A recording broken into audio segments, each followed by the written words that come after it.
Hey guys, I was going to show you this real quick. Oh, guess what? I was zoomed out. Okay, so this is SPI epoxy. It's probably been in there for, I bet, a month or so. But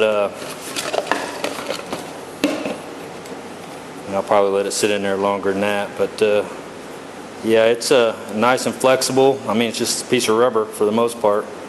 And you can see the shrinkage. I mean, so far it's really not too bad. I mean, it's not, you know, I mean, that's, you expect to shrink. That's kind of its deal, but it's not like, holy shit, it's shrunk up to the size of a golf ball, you know. So, yep, that's it. A little hockey puck. Like I said, it's nice and flexible, and I'll probably leave it in there for a couple more months and just see how, you know, what all else it does. Been sitting up here for quite a while. Anyway, something I was thinking about, I just ran across that and I was trying to clean all this shit up. So I'll keep going. See you guys. Alright, so I got the shop cleaned out decent, and I didn't want to sand inside the shop, so I brought it out here into the tree in the shade, and it's going to be the hottest day of the year here, but right now it's probably 80 degrees in the shade, so it's not too bad. And you can see there, it's all sanded out. I've got that down to 500 grit. I went 180, then 320, and then 500. Guide coat in between each one. Got it all blocked out. It's freaking as smooth as you can imagine. And so I was just going to go over a few things with you guys, because after I paint this, you're going to see some little dents here and there. This was hit by hail. I live in Oklahoma. I mean, there's hail dents all over up here. There's a few dents up here in the sides. This was a pretty good dent that actually, you know, broke through. And so if you're thinking, well, why didn't you just go ahead and shoot some putty coat, you know, throw some putty coat on there and sand it down and prime it and block it out and just do it all the same? Because I live in Oklahoma, and this is just a truck that I drive that gets me, it's got 200,000 miles on it. So I'm not looking for perfection in this. I just want to get it painted red, so it's ultimately, because I didn't give a shit about that, but I have so many people all the time asking me, well, what's the deal with your, you know, why is it all gray right there? And I just get tired of saying, well, because I cut rust out and did this, that, and the other. So I'm just going to spray it red and clear it. So that's basically, I'm not, like I said, I'm not looking for perfection. So once this is done and I come back and show you what it looks like, if you see a dent here and there, I don't care. That's the thing. I mean, maybe that's a bad attitude, but I just don't. I'm trying to get this taken care of so that, you know, it doesn't get worse. So I'm gonna, you know, run all that back. Probably use 600 or so. I'm gonna hit the rest of this with 1,000. This has been sanded all the way to 500 in this area, and so yeah, the rest of it is gonna be 1,000. That's just so the clear will stick. And I haven't done that yet. I'll wet sand that. I still got to take that chrome piece off there and all this and the bumper and everything and that freaking GMC thing down there. So I still have some things to do, but I'm gonna pull it inside to do that, so I'm not, you know, it's not so hot. But I am pretty much finished sanding, except for just the wet sanding, you know, 1,000 to knock all the clear that's on there down. And I still got to take the freaking bed top off. That's gonna take me probably an hour, maybe not, I don't know. It's been a long time since I put it on, so I don't remember how long it took. But yeah, that's it. So I just wanted to kind of go over some things with you. I think this spot's going to turn out really nice. There is one spot here that, remember, I was talking to you, well, if you guys watched any of these videos on this, there's one little tiny spot there. I was going to go back and putty coat that, and I didn't do it.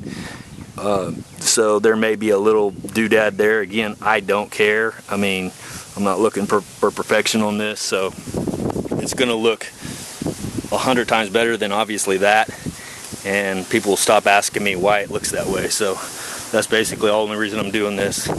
So I'll bring you guys back once I get her all set up and we start spraying. See ya. So if you've ever wondered how to get these trim pieces off, and again I say this, most of you guys know this, I'm sure there's several ways to do this. Some people say they take piano wire, run back here, and go. I imagine that works really good. These spreaders like this, and they make some other stuff that's like super thin. You can get right underneath the edge and kind of just work it up in there. I've already worked it to about here, so I'm just trying to find where I need to be, and then kind of just work it back and forth. You don't want to pull on this because it'll bend it real easy, so just work this out like I'm doing here until you get it to get underneath that. Basically that's 3M double-sided tape that holds these on, so you're just kind of getting through that basically.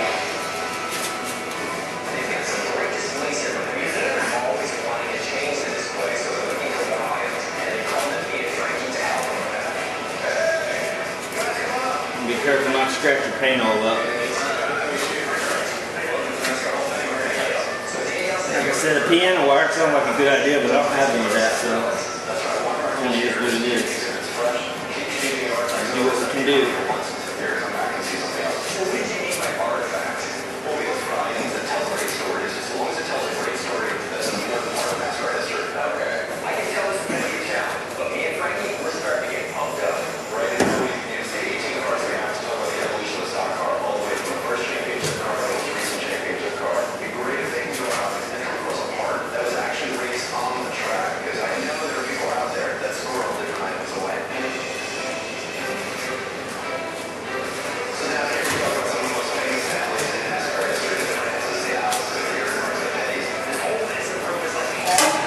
There you go.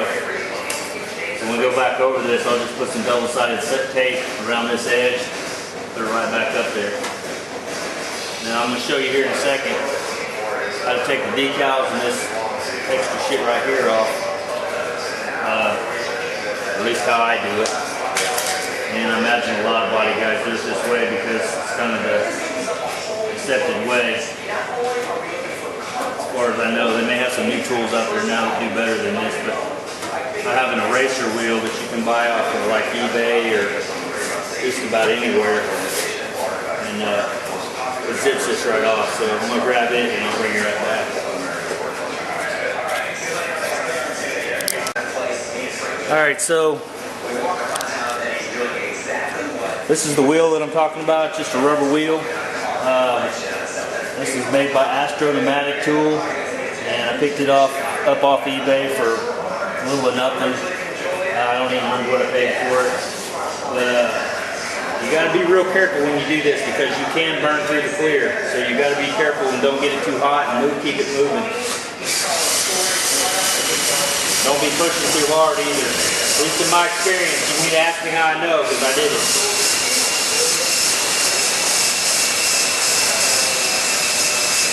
My battery probably won't last very long.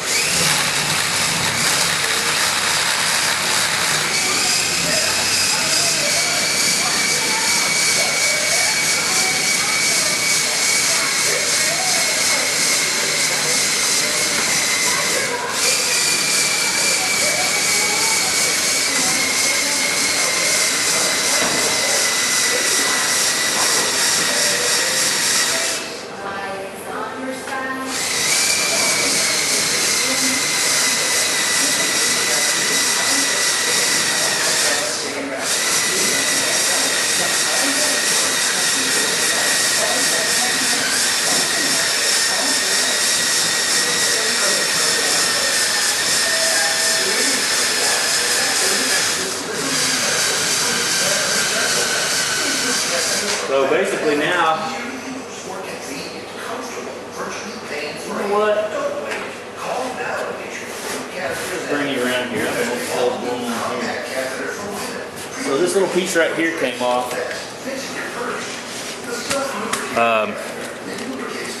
Drop this down. And I don't care because it's underneath there, but whatever. But you can see that. Now hopefully I can focus you in on these. There's a little bubble there, bubble there, bubble there. There's a little bubble here, and there's even a bigger bubble right there. And like, yeah, look at that. So it's just going down. It's not rusted. It's just going down to the primer. I don't know if maybe moisture got in there somehow and it's got behind the paint somehow, or what the hell's going on there. I said I'm not overly concerned about it. I'll probably scuff that up with a little bit of something and shoot maybe a little paint in there while I'm doing it, but ultimately that's going to be underneath the chrome piece.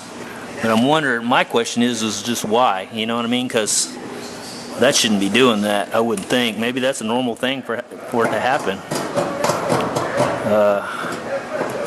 But I sure wouldn't think so. But this truck's a 2001, so you know it's 15 years old. But I don't know. I wonder from the factory that just didn't. I doubt it. And this side has not been repainted. The other side has been.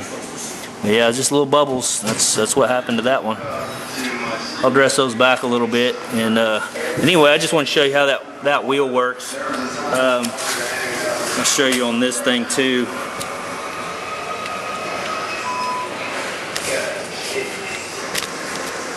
Pretty much the same deal.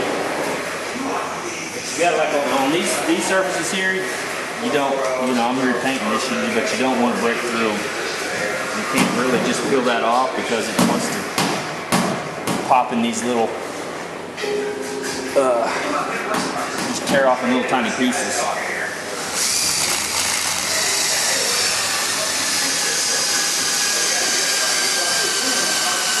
This battery's going dead too.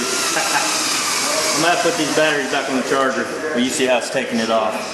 So that's pretty much what I wanted to show you. And like I said, it's called, I think you can put it under a racer wheel. This one's an Astro pneumatic. So there you go. They make a bunch of them. I think you probably go to a paint store and stuff and buy those. See you guys. All right, got the bumper off, got the tail light out. It's prepped up, and it's getting ready to hit with 1,000 grit on this area here. And I don't have any. I have 1,500, 2,000, so I'm gonna go pick up some 1,000 grit paper and get that thing scuffed up good. You can see here, went ahead and knocked this back to 500 grit to where it's just coming through to their primer, to the factory primer. And then of course I'll 1,000 grit the rest of that. Like I said, if you look down through there, you can see all those dents. Those are hail dents. And like I said, I'm not trying to fix all that. So so that's it. I'm gonna go pick up some 1,000 grit. I'm gonna knock this sucker out. And all right, so there you see that's still shiny, and this is pretty dull. I hit that with 1,000 grit. So I always say this, most people know this, but if you don't know it and you're new, whatever, you're the person I'm talking to on this. So, as you can see here, it's real dull, but then as you come over through here, maybe if that'll show up, it's still a little shiny. Well, nothing will stick to shiny, so it has to be dull, so it all has to look like that. So I have to go back over this probably again, maybe a couple more times. Like right here, it's dull, and then see those shiny spots? I gotta go back over all that, wasn't heat good enough. So be sure that it's everything you hit is dull. Otherwise you're gonna have problems with paint adhesion. Yeah, I missed the whole ass end of that. See how that comes around? So gotta go back over this. So yeah, I just quickly went over that one time and then squeegeed it off, and that's basically what I got. So I got to go over it probably a couple more times and make sure it's nice and scuffed up so the new clear will stick to it. Alright guys, that's all I got for you today. I'm gonna go back in the house and maybe come back out here later on this evening and bag this thing up and get ready for tomorrow. Alright guys, see ya.